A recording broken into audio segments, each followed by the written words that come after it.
Hello दोस्तों, आप सभी का हमारे Hindi knowledge by Nilesh channel में आप सभी का स्वागत है। दोस्तों, आपका यह क्वेश्चन पिछला क्वेश्चन जो आया हुआ था आपका, उसके आगे का क्वेश्चन है। ये मोस्ट इंपॉर्टेंट क्वेश्चन है आपके एग्जाम के लिए हिंदी का। जितने भी टाइप के आपके हिंदी का क्वेश्चन यहाँ पर बन रहे हैं, प्रोवाइड किया जा रहा है दोस्तों। न्यू क्वेश्चन है, प्रीवियस ईयर क्वेश्चन है। एग्जाम में जो जितने भी टाइप के क्वेश्चन हैं आपको इस चैनल के माध्यम से प्रोवाइड किया जाएगा। और ये क्वेश्चन दोस्तों आपका शब्द रचना है, वाक्य रचना है, अर्थ है। ठीक है, इससे आपका ये क्वेश्चन है, जो पिछला क्वेश्चन था उसके आगे का क्वेश्चन है। यहाँ से आपको प्रोवाइड किया गया है क्वेश्चन। देखिए दोस्तों, तो यहाँ से देखिए दोस्तों, क्वेश्चन क्या कह रहा है कि क्वेश्चन कह रहा है कि निम्न में से कौन सा वाक्य मिश्र वाक्य नहीं है। तो मिश्र वाक्य कौन सा नहीं है, इसमें देखिए, वह परिश्रमी ही नहीं वरन ईमानदार भी है। ये दोस्तों क्या है, मिश्र वाक्य नहीं है। ठीक है, नहीं है। इसमें थोड़ा दोस्तों चेंज कर दे रहा हूं कलर। ठीक है, तो ठीक है, ऑप्शन सी आपका इसमें करेक्ट आंसर है। अब आएंगे अगले क्वेश्चन पर। यहां पर आइए, अब ये क्वेश्चन देखिए, बहिर्मुखी शब्द में कौन सा उपवर्ग है। बहिर्मुखी में आपके शब्द में कौन सा उपवर्ग है। तो उपवर्ग आपके दोस्तों बहिष है। ठीक है, बहिष। ऑप्शन डी, ऑप्शन डी आपका करेक्ट आंसर है दोस्तों। अब आएंगे अगले क्वेश्चन पर। दोस्तों, ये मोस्ट इंपॉर्टेंट क्वेश्चन है आपके एग्जाम के लिए। 100% गारंटी के साथ कर रहा हूँ इस चैनल के माध्यम से आपको दोस्तों। जितने भी टाइप के आपके क्वेश्चन हिंदी के एग्जाम में मिलने वाले हैं, इस चैनल पर आपको प्रोवाइड किया जाएगा। और आपको मिलना तय है, आपको डिटेल के साथ प्रोवाइड किया जा रहा है। और भी जितने टाइप के क्वेश्चन आपको मिलने बन रहे हैं ना, एग्जामिनर बनाएंगे, वो भी क्वेश्चन आपको इस चैनल के माध्यम से मिलने वाले हैं। लेकिन थोड़ा सा टाइम लगेगा दोस्तों। बस आप हमारे चैनल पर बने रहिए और हमारे चैनल को सब्सक्राइब कर लीजिए और वीडियो को लाइक भी कर देंगे दोस्तों। यहाँ पर देखिए दोस्तों, किस शब्द में उपसर्ग नहीं है। यहाँ पर देखिए दोस्तों, उपसर्ग की बात किया गया है। उपसर्ग, प्रत्यय का नहीं बात किया गया, उपसर्ग का बात किया गया है यहाँ पे। तो दोस्तों, किस शब्द उपसर्ग नहीं है। उपसर्ग आपका ओढ़ना में नहीं है। ठीक है, ओढ़ना, ओढ़ना में उपसर्ग नहीं है। ठीक है, ऑप्शन डी आपका करेक्ट आंसर है। अब आएंगे अगले क्वेश्चन पर। यहाँ पर देखिए, अब निम्नलिखित में से विकारी शब्द कौन सा है। विकारी शब्द दोस्तों मैं डिटेल में आपको बताया वहाँ पे डिटेल में विकारी क्या है, अविकारी क्या है। निम्नलिखित में विकारी शब्द कौन सा है। तो विकारी आपका दोस्तों लड़का है। ऑप्शन बी, ऑप्शन बी आपका करेक्ट आंसर है। लड़का आपका विकारी शब्द है। ठीक है, अब आएंगे अगले क्वेश्चन पर। यहाँ पर देखिए दोस्तों, निम्नलिखित में से संकर शब्द कौन सा है। संकर शब्द, संकर शब्द आपका दोस्तों चुगलखोर है। ये संकर शब्द है, चुगलखोर, चुगलखोर। ऑप्शन डी देख लीजिए, ऑप्शन डी आपका करेक्ट आंसर है। अब आएंगे अगले क्वेश्चन पर। यहाँ पर देखिए दोस्तों, कहावत शब्द में प्रत्यय पूछ रहा है दोस्तों। प्रत्यय, प्रयुक्त प्रत्यय है। कहावत में आपका प्रत्यय निकालना है। कैसे ये कहावत होगा प्रत्यय निकालने के लिए। तो दोस्तों आवत, आवत, ऑप्शन डी प्रत्यय निकल के आ गया आपका, आवत होगा, ये प्रत्यय है। ऑप्शन डी आपका करेक्ट आंसर है। अब आएंगे अगले क्वेश्चन पर। यहाँ पर देखिए दोस्तों, परा में आपका उपसर्ग का अर्थ है परा। परा में दोस्तों, परा में उपसर्ग का अर्थ है उल्टा, उल्टा। ठीक है, उल्टा है। ऑप्शन बी, ऑप्शन बी आपका करेक्ट आंसर है। अब आएंगे अगले क्वेश्चन पर। यहाँ पर देखिए दोस्तों, निम्नलिखित में से संयुक्त वाक्य का चयन कीजिए। यहाँ पर आपको संयुक्त वाक्य का चयन करना है। तो आपका जो संयुक्त वाक्य है, उसने खाना खाया और सो गया, ये आपका संयुक्त वाक्य। आप बताएं कि आपकी समस्या क्या है। मैं तुम्हारे साथ व्यापार करना चाहता हूँ, परिश्रम करके सफलता प्राप्त करो। तो मतलब यहाँ पर देखिए दोस्तों, इसमें यही क्यों आया, उसने खाना खाया और सो गया, ये संयुक्त वाक्य है। मतलब खाया तुरंत सो गया। ठीक है, तो ऑप्शन सी आपका करेक्ट आंसर है। अब आएंगे अगले क्वेश्चन पर। इनमें से क्या उपसर्ग नहीं है। 4 ऑप्शन दिए गए, इसमें से आपको बताना है कि कौन सा उपसर्ग नहीं है, क्या उपसर्ग नहीं है। ठीक है, इसमें से क्या उपसर्ग नहीं है। तो दोस्तों ऑप्शन डी आपका ये उपसर्ग नहीं है, इका, इका आपका उपसर्ग नहीं। ठीक है, इका। क्यों? ये प्रत्यय है, आपने देखा होगा क्वेश्चन। तो ऑप्शन डी आपका ये राइट है। अब आएंगे अगले क्वेश्चन। यहाँ पर देखिए दोस्तों, परिणामवाचक क्रिया, परिणामवाचक क्रिया विशेषण वाक्य को चिन्हित कीजिए। परिणामवाचक क्रिया विशेषण वाक्य को चिन्हित कीजिए। तो दोस्तों, रात को कम खाना चाहिए, रात को कम खाना चाहिए परिणामवाचक क्रिया और विशेषण वाक्य को चिन्हित कर रहा है। रात को कम खाना चाहिए, रात को कम खाना चाहिए। ऑप्शन सी आपका करेक्ट आंसर है। अब आएंगे अगले क्वेश्चन पर। यहाँ पर देखिए दोस्तों, राम आम खाता है, राम आम खाता है में वाच्य का कौन सा रूप है? कौन सा रूप है? कृतवाच्य दोस्तों, अकृतवाच्य, अकृत वाच्य आपका इसमें वाच्य है। ऑप्शन ए आपका करेक्ट आंसर है। अब आएंगे अगले क्वेश्चन पर। यहां पर देखिए दोस्तों, निम्नलिखित में से मिश्र वाक्य है, मिश्र वाक्य निकालना।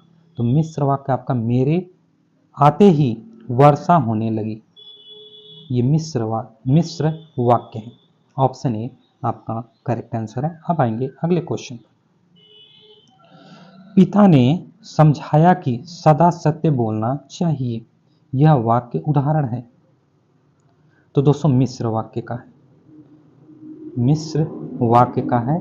ये बोल रहे हैं पिताजी और समझा रहे हैं कि सदा सत्य बोलना चाहिए, ये मिश्र वाक्य है। ऑप्शन सी आपका करेक्ट आंसर है। अब आएंगे अगले क्वेश्चन पर। अत्याचार शब्द में उपसर्ग है, अत्याचार, अत्याचार, अति, अति हो गया है दोस्तों, अत्याचार। ऑप्शन सी आपका करेक्ट आंसर है दोस्तों। अब आएंगे अगले क्वेश्चन पर। अज शब्द को स्त्रीवाचक बनाने के लिए दोस्तों, अज शब्द को स्त्रीवाचक बनाने के लिए किस प्रत्यय का प्रयोग होगा?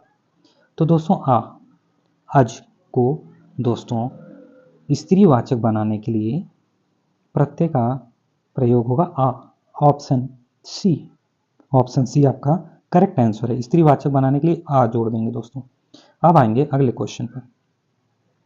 जो कवि लोकप्रिय होता है उसका सम्मान सभी करते हैं, इस वाक्य का सरल वाक्य क्या होगा? तो दोस्तों, जो लोग कवि आपके लोकप्रिय होते हैं उनका सभी सम्मान करते हैं। तो लोकप्रिय कवि का सम्मान सभी करते हैं, ऐसा होता है। लोकप्रिय कवि का सम्मान सभी करते हैं, ये दोस्तों वाक्य सरल वाक्य है। ऑप्शन बी आपका करेक्ट आंसर है। अब आएंगे अगले क्वेश्चन पर। आचार्यों ने कहा है कि अहिंसा ही परम धर्म है, अहिंसा ही परम धर्म है। संरचना के आधार पर वाक्य भेद बताइए। ठीक है, तो ये मिश्र वाक्य है दोस्तों। ऑप्शन डी आपका करेक्ट आंसर है, ये मिश्र वाक्य है। अब आएंगे अगले क्वेश्चन पर। शब्द होते हैं, शब्द क्या होते हैं? ध्वनियों के मेल से बने सार्थक वर्ण या समुदाय, ठीक है, शब्द होते हैं। ऑप्शन बी आपका करेक्ट आंसर है। अब आएंगे अगले क्वेश्चन पर। देख लीजिए दोस्तों, क्वेश्चन कैसा है, मोस्ट इंपॉर्टेंट क्वेश्चन है। शब्द भाषा की कैसी इकाई है? शब्द आपकी जो भाषा है ये कैसी इकाई है? तो दोस्तों, स्वतंत्र एवं सार्थक इकाई है। ये सारी चीजें आपको बता दी गई हैं। ऑप्शन सी इसमें दोस्तों राइट है। आएंगे अगले क्वेश्चन पर। यहां पर देखिए दोस्तों, निश्चित अर्थ को प्रकट करने वाले वर्ण समूह को क्या कहते हैं? तो जो निश्चित अर्थ को प्रकट करने वाले वर्ण समूह को क्या कहते हैं? ये दोस्तों शब्द कहते हैं। ऑप्शन डी आपका करेक्ट आंसर है। अब आएंगे अगले क्वेश्चन पर। सामान्यतः शब्द के कितने प्रकार होते हैं? दोस्तों, दो होते हैं। सामान्यतः शब्द के कितने प्रकार होते हैं? दो होते हैं। ऑप्शन बी आपका करेक्ट आंसर है। अब आएंगे अगले क्वेश्चन पर। यहां पर देखिए दोस्तों, बनावट के आधार पर शब्दों के कितने भेद होते हैं? बनावट के आधार पर, आपके जो बनावट के आधार पर शब्दों के कितने भेद होते हैं? 3। ऑप्शन ए आपका करेक्ट आंसर है। अब आएंगे अगले क्वेश्चन पर। उत्पत्ति के आधार पर शब्दों के भेद नहीं है। उत्पत्ति के आधार पर शब्दों के भेद नहीं है। आपके जो उत्पत्ति के आधार पर शब्दों के भेद नहीं है वो दोस्तों संज्ञा है। ऑप्शन सी आपका करेक्ट आंसर है। अब आएंगे अगले क्वेश्चन पर। ठीक है, तो यहां पर देखिए दोस्तों, आगत शब्द से संबंधित है। आगत, आगत, तो ये आगत जो होता है दोस्तों ये विदेशी शब्द होते हैं। ऑप्शन ए आपका करेक्ट आंसर है। अब आएंगे अगले क्वेश्चन पर। यहां पर देखिए दोस्तों, शब्दांश कितने प्रकार के होते हैं? शब्दांश, शब्दांश कितने प्रकार के होते हैं? ये दोस्तों शब्दांश आपके दो प्रकार के होते हैं, दो प्रकार के होते हैं। और यहां पर आइए नेक्स्ट क्वेश्चन पर। रचना के आधार पर रूढ़ शब्द नहीं है। तो दोस्तों ये रचना के आधार पर जो रूढ़ शब्द नहीं है, विज्ञान, विज्ञान, ऑप्शन सी, ऑप्शन सी आपका करेक्ट आंसर है दोस्तों। अब आएंगे अगले क्वेश्चन पर। योग रूढ़ शब्दों की पहचान करें। योग रूढ़ की जो शब्द हैं दोस्तों आपके पीताम्बर हैं। ऑप्शन सी आपका करेक्ट आंसर है। अब आएंगे अगले क्वेश्चन पर। यहां पर देखिए दोस्तों, विकल्प में दिए हुए शब्दों में से किस शब्द का तद्भवीकरण नहीं हुआ है? तो दोस्तों हॉस्पिटल, हॉस्पिटल, विकल्प में दिए हुए शब्दों में से किस शब्द का तद्भवीकरण नहीं हुआ है? वो हॉस्पिटल है दोस्तों, हॉस्पिटल। अब आएंगे अगले क्वेश्चन पर। कौन सा शब्द अरबी नहीं है? अरबी, इसमें दोस्तों कमीना हम जो होता है, कौन सा शब्द अरबी नहीं है? ये कमीना जो होता है ये अरबी नहीं है। ऑप्शन डी आपका करेक्ट आंसर है। अब आएंगे अगले क्वेश्चन पर। कौन सा शब्द फारसी नहीं है? दोस्तों हक, ये फारसी नहीं है। ऑप्शन डी आपका करेक्ट आंसर है। अब आएंगे अगले क्वेश्चन पर। तो यहाँ पर देखिए दोस्तों, तुर्की शब्द नहीं है। तुर्की, तुर्की शब्द दोस्तों अजब है, अजब, ये तुर्की शब्द नहीं है। ठीक है, अजब ये तुर्की शब्द नहीं है। ऑप्शन डी आपका करेक्ट आंसर है। अब आएंगे अगले क्वेश्चन पर। देखते जाइए दोस्तों क्वेश्चन। शब्द शक्ति के प्रकार नहीं है। शब्द शक्ति के प्रकार नहीं है। तो दोस्तों ऑप्शन बी तत्सम, तत्सम, ऑप्शन बी। अब आएंगे अगले क्वेश्चन पर। चार विकारी शब्द से संबंधित भेद नहीं है। भेद नहीं है। तो दोस्तों चार विकारी शब्द से संबंधित भेद नहीं, आपके समुच्चय बोधक होते हैं दोस्तों। समुच्चय बोधक आपके क्या है? ये संबंधित भेद नहीं है, इसके चार विकारी शब्द से संबंधित नहीं है। ऑप्शन डी है। अब आएंगे अगले क्वेश्चन पर। जिन शब्दों कोई बदलाव नहीं आता वह है। दोस्तों अविकारी शब्द, जो बदलाव नहीं होता, नहीं आता, तो अविकारी शब्द है। ऑप्शन बी, ऑप्शन बी आपका करेक्ट आंसर है। अब आएंगे अगले क्वेश्चन पर। निम्नलिखित में पुनरुक्त या द्विरुक्त शब्द कौन सा है? तो दोस्तों साथ साथ, ठीक है, ये पुनरुक्त द्विरुक्त शब्द कौन सा है? ये साथ साथ होते हैं। ऑप्शन सी, आप समझ गए, ऑप्शन सी आपका करेक्ट आंसर है। अब आएंगे अगले क्वेश्चन पर। यहाँ पर कुछ निर्देश दिए गए हैं, इसको देखने के बाद आगे बढ़ते हैं क्वेश्चन पर। निर्देश क्या दिया गया है कि निम्नलिखित वाक्य खंड में उद्देश्य व विधेय की पहचान करना है। इस क्वेश्चन का माध्यम में जो क्वेश्चन आया अब इस समय आ रहा है, इसका क्वेश्चन कहने का मतलब है कि आपके जो वाक्य हैं, आपके खंड हैं, इसका उद्देश्य विधेय की पहचान करना है। तो दोस्तों इसमें क्या कह रहा है कि अर्जुन ने कर्ण को मारा, में उद्देश्य की पहचान करें।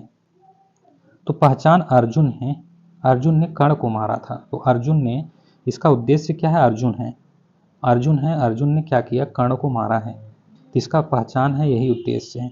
तो ऑप्शन सी आपका करेक्ट आंसर है। अब आएंगे अगले क्वेश्चन पर। मैंने उसे पीटा, इस वाक्य में विधेय की पहचान करना है। तो उसे पीटा, किसे? मैंने उसे पीटा, उसे पीटा है, मैंने नहीं पीटा, मतलब मैंने उसे पीटा, तो उसे पीटा, किसे? उसे पीटा, कौन पीटा? मैंने पीटा। ऑप्शन सी आपका करेक्ट आंसर है। अब आएंगे अगले क्वेश्चन पर। तो यहाँ पर देखिए दोस्तों, रचना के आधार पर वाक्य के भेद नहीं है। रचना के आधार पर पूछ रहा है कि वाक्य भेद नहीं, तो रचना के आधार पर आपके जो वाक्य के भेद नहीं है आपके उद्देश्य हैं। ठीक है, ऑप्शन डी आपका करेक्ट आंसर है। वहाँ पे बताया गया था, अभी जो एक क्वेश्चन वहाँ से ही पुटअप हो गया, जो क्वेश्चन मैंने बताया कि आपका ये उद्देश्य है, ठीक है। तो ऑप्शन डी आपका करेक्ट आंसर है। अब आएंगे अगले क्वेश्चन पर। वाक्य के कितने अंग होते हैं? उद्देश्य व विधेय, ठीक है, दो होते हैं, उद्देश्य व विधेय। उद्देश्य व विधेय दो क्या, एक ही समझ लीजिए, विधेय नहीं दो, उद्देश्य व विधेय। ऑप्शन सी करेक्ट है। अब आएंगे अगले क्वेश्चन पर। जिस वाक्य में केवल एक ही उद्देश्य व एक ही विधेय होता है वह है, तो सरल वाक्य, साधारण वाक्य। समझ पा रहे हैं क्या कह रहा है ये क्वेश्चन, समझिए, ठीक है। तो ऑप्शन ए आपका करेक्ट आंसर है। अब आएंगे अगले क्वेश्चन पर। राकेश पढ़ता है, यह कैसा वाक्य है? साधारण वाक्य है दोस्तों। ऑप्शन ए आपका करेक्ट आंसर है। अब आएंगे अगले क्वेश्चन। संयुक्त वाक्य को पहचानिए। संयुक्त वाक्य को पहचानना है तो वह सुबह गया और शाम को लौट आया। राम पुस्तक पढ़ रहा है, इसमें कोई ऐसा नहीं है संयुक्त। शिल्पी पत्र लिखती है, इसमें कोई संयुक्त नहीं। धर्मेंद्र ने भोजन किया, ये भी नहीं है दोस्तों। इसमें यही कहा गया है कि वह सुबह गया था और शाम को लौट आया, संयुक्त वाक्य, ठीक है। ऑप्शन डी आपका करेक्ट आंसर है। अब आएंगे अगले क्वेश्चन पर। यदि परिश्रम करोगे तो उत्तीर्ण हो जाओगे, किस प्रकार का वाक्य है? ये दोस्तों मिश्रित या मिश्र वाक्य, ठीक है। ऑप्शन सी आपका करेक्ट आंसर है। अब आएंगे अगले क्वेश्चन पर। यहां पर देखिए दोस्तों, आश्रित उपवाक्य कितने प्रकार के होते हैं? दोस्तों तीन, ठीक है। आश्रित उपवाक्य कितने प्रकार के होते हैं? तीन होते हैं। ऑप्शन सी आपका करेक्ट आंसर है। अब आएंगे अगले क्वेश्चन पर। आश्रित उपवाक्य से संबंधित नहीं है, इनमें से कोई नहीं है दोस्तों। संज्ञा उपवाक्य, क्रिया विशेषण उपवाक्य, विशेषण उपवाक्य, इसमें आश्रित उपवाक्य से संबंधित कोई नहीं है, ठीक है। इनमें से कोई नहीं। ऑप्शन डी आपका करेक्ट आंसर है। अब आएंगे अगले क्वेश्चन पर। जब आश्रित उपवाक्य किसी संज्ञा अथवा सर्वनाम के स्थान पर आता है तब वह कौन सा उपवाक्य कहलाता है? तो दोस्तों संज्ञा उपवाक्य कहलाता है, ठीक है। आपके जब आश्रित उपवाक्य किसी संज्ञा अथवा सर्वनाम के स्थान पर आता है तब वह कौन सा उपवाक्य कहलाता है? संज्ञा उपवाक्य कहलाता है। ऑप्शन ए करेक्ट आंसर है। अब आएंगे अगले क्वेश्चन पर। मैंने दूध पिया, किस प्रकार का वाक्य है ये? दोस्तों ये विधानवाचक है, ठीक है, इसको नोट कर लीजिए। ऐसे ऐसे क्वेश्चन मोस्ट इंपॉर्टेंट हैं आपके लिए। विधानवाचक उपवाक्य, मैंने दूध पिया है, ठीक है। अब आएंगे, ऑप्शन ए करेक्ट है। अब आएंगे अगले क्वेश्चन पर। गौरव तुम बैठकर पढ़ो, किस प्रकार का वाक्य है? दोस्तों आज्ञावाचक है, ठीक है, आज्ञावाचक। गौरव को बोला गया कि आप या तुम बैठकर पढ़ो, तो ये आज्ञावाचक है। ऑप्शन डी आपका करेक्ट है, राइट है। तो आएंगे अगले क्वेश्चन पर। निम्नलिखित में से कौन सा वाक्य निम्नलिखित में से कौन सा वाक्य निषेधवाचक नहीं है? इसमें से बताना है, चार ऑप्शन दिए गए, निषेधवाचक नहीं है, यही बताना है। तो निषेधवाचक दोस्तों अभी वहां पे जो बताया गया, मैंने दूध पिया है, मैंने दूध पिया है, कौन सा था देख लीजिए फिर से। मैंने दूध पिया था, तो ये विधानवाचक था। अब यहां पर जो क्वेश्चन आया है, अब बताइए, देख कर बताइए, निम्नलिखित में से कौन सा वाक्य निषेधवाचक नहीं है? निषेधवाचक नहीं है, तो यही है आपका, ये विधानवाचक बताया गया था, मैंने दूध पिया। तो ऑप्शन ए आपका राइट हो गया, ठीक है। अब आएंगे अगले क्वेश्चन पर। विधानार्थक वाक्य किसे कहते हैं? अब ये टॉपिक देखिए, विधानार्थक वाक्य किसे कहते हैं? तो जिस वाक्य में किसी बात का होना या पाया जाए, ठीक है, यही होता है विधानार्थक वाक्य। ऑप्शन सी नोट कर लीजिए, ऑप्शन सी आपका करेक्ट आंसर है। अब आएंगे अगले क्वेश्चन पर। यहां पर देखिए दोस्तों, इच्छार्थक वाक्य किसे कहते हैं? तो इच्छा जो अर्थक होता है आपके, जिस वाक्य से आशीष के भाव का बोध हो, ये इच्छार्थक वाक्य होता है। आशीष मतलब आशीर्वाद का इच्छा प्रकट हो, भाव प्रकट हो, बोध हो, तो ये इच्छार्थक वाक्य होता है। ऑप्शन ए आपका करेक्ट आंसर है। अब आएंगे अगले क्वेश्चन पर। अर्थानुसार वाक्य के भेद हैं। अर्थानुसार आपके दोस्तों 8 हो जाएंगे। ठीक है, ऑप्शन सी आपका करेक्ट आंसर है।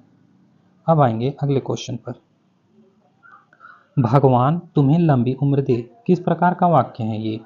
दोस्तों इच्छार्थक वाक्य, ठीक है, इच्छार्थक वाक्य, ऑप्शन बी आपका करेक्ट आंसर है। अब आएंगे अगले क्वेश्चन पर। यहाँ पर देखिए दोस्तों, व्याकरणिक दृष्टि से भाषा की सबसे बड़ी इकाई है, तो दोस्तों वाक्य है, व्याकरणिक दृष्टि से भाषा की सबसे बड़ी इकाई है वाक्य, ऑप्शन बी आपका करेक्ट आंसर है। अब आएंगे अगले क्वेश्चन पर। यहाँ पर देखिए दोस्तों, वाक्य में मुख्य आधार या वाक्य की आवश्यकताएं कौन मानी जाती हैं? तो दोस्तों आपके जो वाक्य में मुख्य आधार या वाक्य की आवश्यकताएं हैं या मानी जा रही हैं, तो ये आकांक्षा, योग्यता, आसक्ति, पद, क्रम है। आकांक्षा, योग्यता, आसक्ति, पद, क्रम है, ठीक है, ऑप्शन ए ये आपके वाक्य मुख्य आधार की वाक्य की आवश्यकताएं हैं, ठीक है, ऑप्शन ए आपका करेक्ट आंसर है। इसको नोट कर लीजिए, ऐसे क्वेश्चन आते हैं। तो दोस्तों हिंदी वाक्य में साधारणतः संरचना क्रम में या क्रम की प्रवृत्ति मिलती है। हिंदी वाक्य में आपके जो साधारणतः संरचना क्रम की प्रवृत्ति मिलती है वो दोस्तों कर्ता, क्रम, कर्ता, कर्म, क्रिया है, ऑप्शन बी आपका करेक्ट आंसर है। दोस्तों ये मोस्ट इंपॉर्टेंट क्वेश्चन आपके हिंदी के थे। और दोस्तों देखते हैं आगे जो क्वेश्चन है या डिटेल्स आपको प्रोवाइड किए जा रहे हैं। क्वेश्चन होगा तो आपको क्वेश्चन प्रोवाइड किया जाएगा, नहीं तो आपका लेसन होगा, डिटेल्स होगा, आपको प्रोवाइड किया जाएगा। और दोस्तों आप हमारे चैनल पर बने रहिए और अपने दोस्तों को भी शेयर कर देंगे, आप भी चैनल को सब्सक्राइब कर लेंगे। मोस्ट इंपॉर्टेंट क्वेश्चन आपके हिंदी के यहाँ से चल रहे हैं दोस्तों, थोड़ा टाइम लगेगा लेकिन दोस्तों आप 100% क्वालिफाई कर पाएंगे। मुझे तो लगता है 5-6 महीने तो लग ही जाएंगे हिंदी के सारे क्वेश्चन आपको प्रोवाइड कराने के लिए। मिलते हैं दोस्तों अगले वीडियो में। Thank you so much guys, thank you so much.